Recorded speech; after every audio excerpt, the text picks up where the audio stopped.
नमस्ते मित्रांनो, आपण ऐकत आहोत मराठी हृदयस्पर्शी कथा झुंज भाग 7. रेल्वेच्या कडेनं पसरलेलं रान म्हणजे नुसता मुरमाडाचा पट्टा. हातभर जागेत 100 चुनखडा मोजून घ्यावा.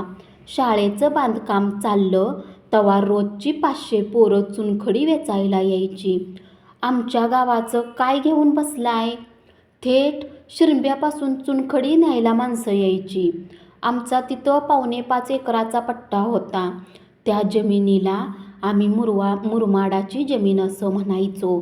तसं इथं कुठलं पीक येत नव्हतं, पण भुईमूग त्या मुरमाड रानात असा बसायचा की बघत राहावं माणसानं. पडत्या पावसात ढाळा उपटावा, चिखल कुठला लागायला. तांबडी पण भरीव शेंग, एक एक दाना आयरी गोटीगत टणक असायचा. ढाळ्या गणिक 10-12 शेंगा लागायच्या, पण पोचटपणा औषधाला सुद्धा सापडायचा नाही. एक एक शेंग भरीव निबार भरलेली. फेकून मारली तर इंचभर जागा तरी हुळहुळल असली तरा सगळी. माणसं म्हणायची, हनुमंतराव, तुमचं हे वावर शेंगेला बाकी नामी आहे बरं का. ढाळ्याखाली बदाम पिकतंय बदाम. मलाही सारं ऐकून बरं वाटायचं. दरवर्षीपेक्षा यंदा भुईमुगाचं पीकच नामी बसलं होतं. गुराच्या लेंडीसारखं खत आहे वय. उन्हाळ्यात गावाची गुरं हिथं चरतात. मी 1-2दा तरी मेंढरं बशिवतोच. मग काय, माती माणसापरास इमानी. डाव्या हातानं घाम गाळावा आणि उजव्या हातानं माल काढावा. राबणाराच पाहिजे. रान तान्या पोरागत हुंकारतंय आपोआप. कावळं लय दमवायचं. एका वेळेला 60-70 कावळ्याचं भिरकं याचं. तळ तरी लहान आहे होय. शेळाकडं दगड मारावा की लांब तिकडं खालच्या सासूर वाटेला जाऊन बसायचा. नेमकी चोच मारून ढाळ्याखालची शेंग काढायचं. फरारा तिथंच फोडून शेंगदाणं तेवढं अलगद गिळायचं. वानरांची बी तीच तरा. तरी नशीब आसपास झाडोरा नाही. नाही तर नुसत्या वानरांचीच एकराची वाट लावली असती. एकदा बापू फिरत आलं. कावळ्यांनी आधांतरी केलेलं ढाळं बघितलं. मला म्हणलं, आता कशाला र ठेवलायस भुईमूग? घे उद्याच्याला काढून. 10-12 रोजगारी सांग. मला घरात पोचत नाही तोपर्यंत शेतकऱ्याचं काय खरं नव्हं बाबा. होय, घेतो की उद्या काढून. एका दिवसात कुठला निघतोय? 4 दिवस लागत्याल. रोजगाऱ्यावर जरा ध्यान ठेवायचं. जगू कुठं हिंडतोय? दिसत नाही. गेला असल बैल घेऊन. एकदाची खांती सुरू झाली. सकाळी 7लाच रोजगाऱ्यांचं लोंबाळ रानात यायचं. शेरडं करडं इकडं तिकडं गुंतवून सरासरा उपटायला तो जो पालता पडायचा. 9 वाजेपर्यंत या टोकापासून त्या टोकापर्यंत एक पात उपटलेली असायची. त्यांच्या घरची बाया माणसं 9च्या टायमाला भाकरी बांधून याची. ढाळ्याखाली भाकरी झाकून पोरागोराला पाण्याची चरवी भरून आणायला सांगून बाया बापय शेंगा तोडायला बसायचं.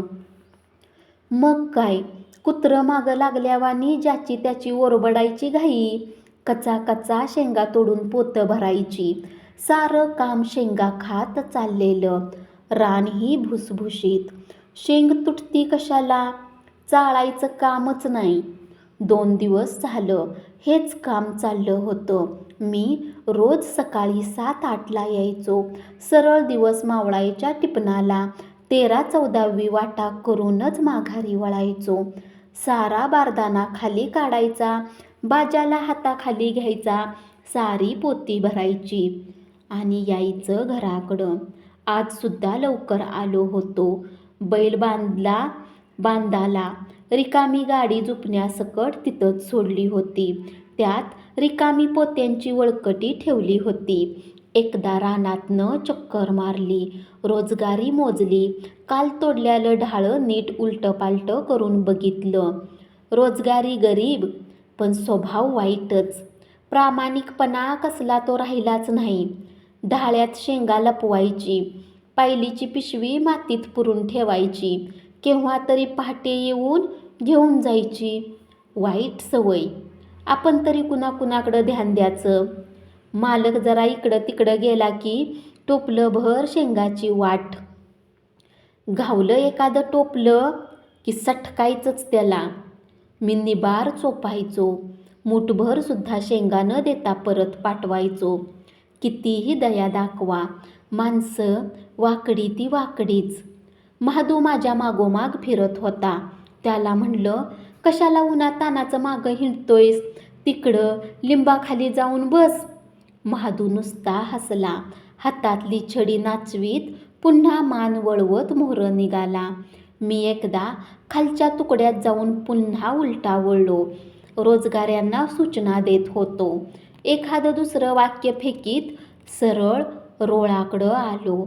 समोर बघतोय तर ज्योत्या लगालगा स्टेशनकडं चाललेला. एकटाच होता. डाव्या हातात तेलाचं रिकामं डबडं आणि उजव्या हातात 2-4 पिशव्या. चाललाय तडातडा. मी बघूनही न बघितल्यागत केलं. आमच्या वावरातनं मधून वाट असल्यामुळं तो मधूनच तरातरा आला आणि सरळ वर बाजारासाठी झुकला.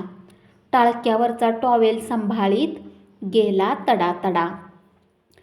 जसा तो मला दिसला तसा मी खाली बसलो. मनात म्हटलं, आता हा रहिमतपूर स्टेशनला जाणार, बाजार करणार, सारं सामान रमण्याच्यातच ठेवणार, इकडं तिकडं फिरणार, लालीच्या हाटेला चहा मारणार, मटक्याच्या अड्ड्यावर जाऊन 2-4 फिगर फिरवणार, दिवस कासराभर वर राहिला की मग माघारी फिरणार. किराणा मालाचं दुकान टाकल्यापासून तो आठवड्यातून 2-3दा स्टेशनकडं जायचा, पण 2-4 घेऊनच बाहेर पडायचा. आज मात्र एकटाच दिसत होता. गेले 5-6 महिने मी ज्याची वाट पाहत होतो, ती संधी आता इतकी चालून आली होती. गप्प राहून उपयोग नाही. स्टेशनकडं गेलो तरी पुन्हा याच रस्त्यानं माघारी येईल. लक्ष ठेवून गाठायचा, निबार चेचायचा. तो बेंदाड्यातल्या पुलाजवळ सिग्नलकडं झुकला तरी मी मान ताठ करून बघतच होतो. तेवढ्यात महादू आला, बसला आणि म्हणाला, काय बघताय अण्णा? कुठं काय? तू इकडं कशाला आलास? भाकरी आणली या वहिनीनं. तिला म्हणाव, लिंबाखाली ढाळं टाकून व्यवस्थित झाकून ठेव, नाहीतर कावळं पार वाट लावत्याल. चला की तुम्ही. येतो मी. महादू पळाला. मी तिथलाच चुकारीचा ढाळा उपटला. शेंगदाणा चवीनं चघळत जोत्याचा अंदाज घेऊ लागलो. एकाएकी मुठी आवळल्या, दात ओठात रोवले, भुवई उडवली. तसाच वर गाडीकडं आलो. रुक्मिणी लिंबाखाली बसलेली. जवळ महादू. सरळ कुऱ्हाड घेतली. वर लिंबावर चढलो. 4 बोटासारखं टिकारनं काढलं. व्यवस्थित सालं काढली. सगळं खुसप उडीवलं. तेवढ्यात बापू आलं. तंबाखूचा बटवा मला देत म्हणालं, कशाला र काठी काढली हनुमा? ज्योत्यासाठी. तरी मला वाटलं होतंच तू वाया नाहीस जाणार. म्या त्यो वड्यातनं वर आला तवाच हेरला होता. दादा, आज वाटणी लवकर उरकायची. जाऊ द्या रोजगारी घराकडं. 3लाच सुरू करूया वाटणीला. म्हणजे 4-4:30 वाजेपर्यंत रोजगारी पळत्याली. चालल की. शिवारात माणसं असली की तमाशा होतो. वर साक्षीदार वाढवायचं काय तर मग. मी सांगतो साऱ्या रोजगाऱ्यासनी लवकर आटपा म्हणून. बापू, तुम्ही जावा आता. बैलासनी पाणी धावतो की मी, तुम्ही जावा. खोकल्याचं औषध कणगीजवळ राहिलंय तेवढं घ्या. आता नका उन्हात फिरू, जावा. मी करतो सगळं व्यवस्थित. पोराव ध्यान ठेव. शेळाकडं जाईल बिल. होय. महादू तू थांब. कुठं गेला? आत्ता इथं होता की. तो काय त्या करंजाडाजवळ बसलाय. जगू आला तर देऊ का पाठवून? नको, मला एकट्याला भारी नाही. जो त्याला फासून मारीन मी तर. जावा तुम्ही. बापू गेले, पण मानेवरचा काळजीचा दगड ठेवावा तसे अवघडून गेले. मी पांढरी खट्ट ओली काठी नाचवत पुन्हा चक्कर टाकली. रोजगारी शहाणी शेरडासनी पार भुईमुगात सोडल्यालं. एका पट्ट्यानं तर आपली गाय पण त्यात बांधलेली. अशी शेपाल्ली म्हणता. ए, पिकात गुरं चारणार? शहाण्यानू, बिन पाण्याच्या ढाळ्याला पुन्हा गुरं तोंड लावतील का आमची? शहाणं व्हा की जरा. अरे ये धर्म्या, चला चला लवकर आटपा. 3 वाजाय वाटणी करणार आहे, लवकर आटपा. का व मुकाशी एवढी घाई? गावाला जायचंय बाबा. बापू आहेत की माग. आजारी माणूस कामाला लावून काय मारतोस का काय? 5 वाजस्तवर तोडू द्या निवांत. आम्ही घरी जाऊन तरी काय करणार आता? शहाणा आहेस तू, रातभर तोडत बसशील. तुला काय, आम्हाला काय कामधंदा हायती का नाही ती? प्रत्येक रोजगाऱ्याला ओरडून सांगितलं. नेहमी 6 वाजेपर्यंत शेंगा तोडायला चटावलेले हात काम 3ला बंद होणार म्हटल्यावर चटाटा हलू लागले. बायका पोरांच्यावर खेकसायला लागल्या. ए किरड्या, का फिरतोयास इकडनं तिकडं बहुरुप्यावानी? तोड मोहरं बघून. आता 4 आण्या मिळवल्या तर खाल आकाड्यात आयतं बसून, नाहीतर दातीच कायची पाळी येईल. गरिबानं कसं भंजून खावं? रोजगाऱ्यांनी वेग लावला. 3 तासाचं काम जो तो 1 तासात उरकायला बघू लागला. आधीच उपटून लावलेलं ढिगारं संपवायच्या मागं जो तो लागला. मी ओरडलो, अरे बाबांनो, जरा शिस्तीत तोडा. नुसते आरा घेऊ नका. तुम्ही आता उरकायला बघाल, नंतर मला याप होईल. कुठं कचेरीला जायचं आहे होय? अरे ते करडू कुणाचं आहे? शेंगा खाताय घमेल्यातल्या तोंड घालून. रोजगारीही तसलीच आणि त्यांची शेरडही तसली. कडाकडा शेंगा फोडायच्या एवढं खरं. उपट्या शेंगा पचत्यात तरी होय? नुसती ढंडाळायची बारी. पण काय करतात, भुकपोटी खाते ती. रुक्मिणी लिंबाखाली बसली होती. सोबत आमचा महादू. मायलेकरांच्या गप्पा चाललेल्या. धाकटा दीर असला तरी पोरागत सांभाळायची ती. गोष्टी सांगायचं दोघांनाही वेड. काय काय बोलत होती देव जाणं. मी तिथं गेलो तसा महादू म्हणाला, अण्णा, वहिनी म्हणती शेंगा भाजूया का? आर त्याच्या मारी, भाजा की मग. त्यात विचारायचं काय? रानाची मालकीन हुकूम सोडतीया, तिला नाही कसं म्हणायचं? महादू, आण र त्या पोरीकडनं उपणीभर शेंगा. एवढ्या कशाला? असू दे बाबा, राहिल्या तर न्या घरी बांधून. महादू पळाला. कवळाभर ढाळं घेऊन आला. लेका, ढाळं कशाला आणलंस? त्या तिथनं आणायची उपणी भरून. कशाला उगीच दुसऱ्यांनी तोडलेल्या. अण्णा, आणावं इकडं भाऊजी, तोडू सरासरा. तुम्ही घ्या जेवून, तवर आम्ही भाजतो शेंगा. तू बी जेव की महादू. त्याने आत्ताच खाल्ली. अवघी अर्धीशी भाकरी चावली. जेव्हा आणखी बारीक राव. नको, आता शेंगा खायच्या. मी बांधावर गेलो.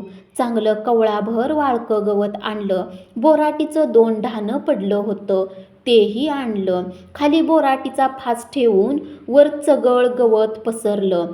त्यावर शेंगाचं हांतरून, पुन्हा वर गवत. लावली काडी. हलवायला हातात टिकार नव्हतंच. मस्त घोळल्यालं. ओलं गार. जाळात घातलं तरी कशाला पेटतंय. शेंगा भाजल्या, नीट गोळा करून दिल्या.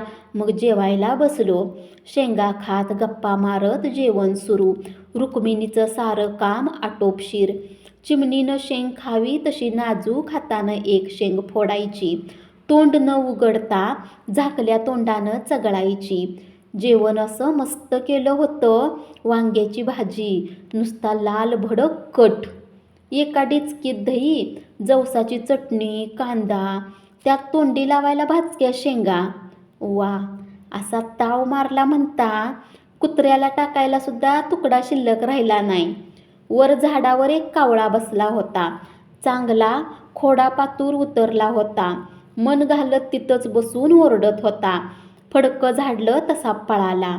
आम्ही तिथनं हलायची वाट बघायला लागला.